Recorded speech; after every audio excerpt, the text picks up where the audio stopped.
আপোনাক শুভেচ্ছা জ্ঞাপন কৰিছোঁ আৰু আশা সকলোৰে আছে। প্ৰত্যাহ্বানৰ কথা কৈছে নিশ্চয়কৈ ক'ভিড পৰিস্থিতি অতিকে জটিল।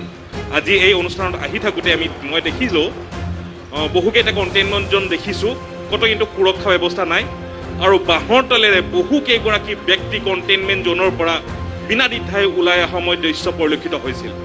এই ক্ষেত্ৰত জিলা প্ৰশাসনে হয়তো নিশ্চিতভাৱে কোনো ব্যৱস্থা গ্ৰহণ কৰা নাই। গতিকে এই ক্ষেত্ৰত কিমান দূৰ কঠোৰ হ'ব চৰকাৰখনে বা কিমান ধৰণে ইয়াক নিয়ন্ত্ৰণ কৰিবলৈ সক্ষম হ'ব? মই এই প্ৰশ্নটোৰ উত্তৰ নিদিওঁ। অহা ৩-৪ দিন পিছত আপুনি মোক এই প্ৰশ্নটো আকৌ কৰিব। ধন্যবাদ মুখ্যমন্ত্ৰী ডক্টৰ হিমন্ত বিশ্ব শৰ্মা ডাঙৰীয়া।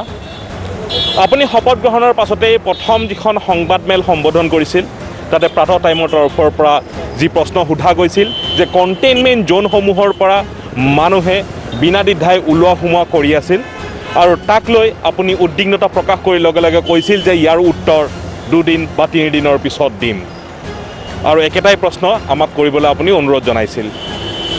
কিন্তু তাৰ পিছতেই আপুনি এই বিষয়ত বিহিত ব্যৱস্থা গ্ৰহণ কৰি জিলা প্ৰশাসন আৰু আৰক্ষী বিষয়াসকলক নিৰ্দেশ দিছিল যে আগন্তুক 15 দিন কঠোৰ হ'ব লাগিব ক'ভিড বিধিৰ ক্ষেত্ৰত বা ক'ভিড বিধি উলংঘাৰ ক্ষেত্ৰত।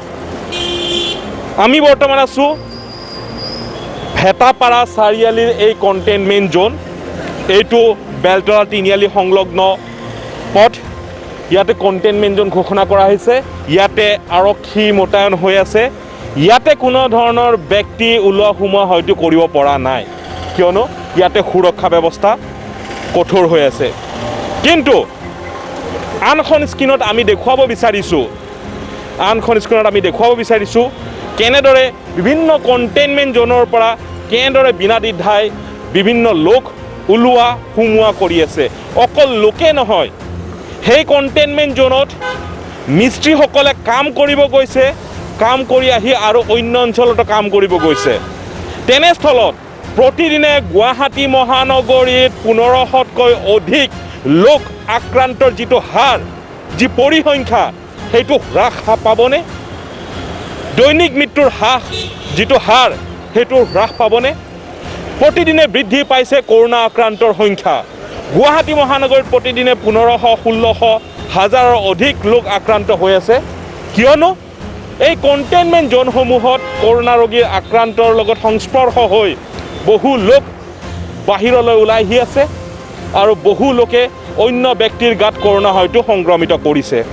আৰু তাৰে ফলশ্ৰুতিত এই কৰোণাৰ যিডাল চেইন, সেই চেইনডাল এতিয়াও ব্ৰেক হোৱা নাই।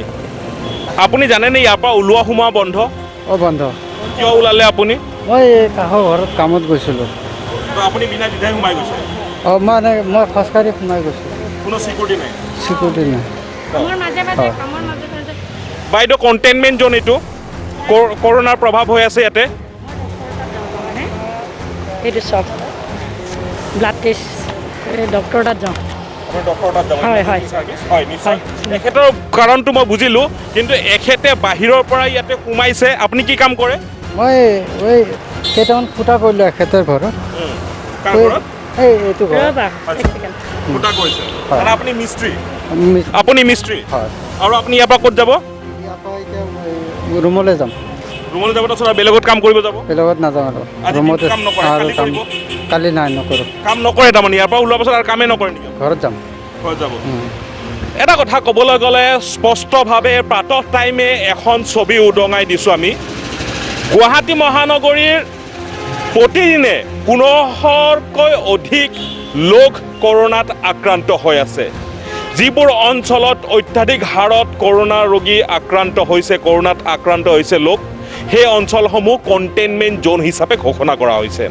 অৰ্থাৎ কণ্টেইনমেণ্ট জ'নৰ মূল কথাটোৱে হ'ল আইনী unauthorised entry and exit is প্ৰহিবিটেড। District administration Kamrup metropolitan district স্পষ্টভাৱে লিখা আছে, ইয়াতে কোনো ব্যক্তিয়ে অনাহকত ওলাই যাব নোৱাৰিব আৰু সোমাবও নোৱাৰিব যি আনঅথৰাইজ পাৰ্চন আছে। ইয়াৰ পৰা যাতে যি কৰোণাৰ যিডাল চেইন বা কৰোণা অন্যান্য অঞ্চলসমূহত যাতে সংক্ৰামিত হ'ব নোৱাৰে, তাৰ কাৰণে এই কণ্টেইনমেণ্ট জ'নসমূহ ঘোষণা কৰা হয় আৰু কণ্টেইনমেণ্ট জ'নসমূহৰ দ্বাৰাই এটা চেইনটো, যিটো কৰোণাৰ যিটো চেইন, সেই চেইনটো ব্ৰেক কৰাৰ কাৰণে চেষ্টা কৰে। কিন্তু আনখন স্ক্ৰীণত আমি দেখুৱাই আছোঁ সেই দৃশ্যাৱলী কেনেদৰে কৰোণাৰ এই যি কৰোণাৰ যিটো গাইডলাইন সেই গাইডলাইনটো ভায়োলেট কৰি থকা হৈছে সকলোৰে আশা আকাংক্ষা বাস্তৱায়িত কৰি ডক্টৰ হিমন্ত বিশ্ব শৰ্মাই মুখ্যমন্ত্ৰীৰূপে শপত গ্ৰহণ কৰিলে যোৱাকালি আৰু শপত গ্ৰহণ কৰিয়েই প্ৰথমখন সংবাদমেল সম্বোধন কৰোঁতেই প্ৰাতঃ টাইমৰ পৰা তাৰ তৰফৰ পৰা দ্বিতীয়টো প্ৰশ্ন তেখেতক এই সংক্ৰান্ততে কৰা হৈছিল যে কোভিড প্ৰট'কল অমান্য কৰি কণ্টেইনমেণ্ট জ'নসমূহৰ পৰা জনসাধাৰণ ওলোৱা সোমোৱা কৰি আছিল আৰু তেখেতে কি উত্তৰ দিছিল সেই উত্তৰ দিছিল যে 2 দিন পিছত আপোনালোকে বা 2-3 দিন পিছত সেই একেটাই প্ৰশ্ন কৰক তাৰ উত্তৰ আপোনালোকক দিম কিন্তু সেই 2-3 দিন পিছৰ উত্তৰটোলৈকে তেওঁ বাট নাচালে আৰু এগৰাকী মুখ্যমন্ত্ৰী হিচাপে এগৰাকী দায়িত্বশীল কৰ্মদক্ষ মুখ্যমন্ত্ৰী হিচাপে তেখেতে লগে লগেই গান্ধী মণ্ডপৰ পৰা আহি গুৱাহাটী চিকিৎসা মহাবিদ্যালয়ত এখন গুৰুত্বপূৰ্ণ বৈঠকত মিলিত হ'ল জিলা উপায়ুক্তকে আৰম্ভ কৰি চিকিৎসক স্বাস্থ্য বিভাগৰ লোক আৰক্ষী কমিশনাৰ সকলোকে লৈ এখন বৈঠকত মিলিত হ'ল আৰু আগন্তুক 15 দিনৰ কাৰণে এনেকুৱা কোভিড প্ৰট'কলৰ ক্ষেত্ৰত কঠোৰ হ'বৰ কাৰণে এক নিৰ্দেশনা জাৰি কৰিলে ইলিয়াছ হুছেইন ৰিপৰ্ট প্ৰাতঃ টাইম গুৱাহাটী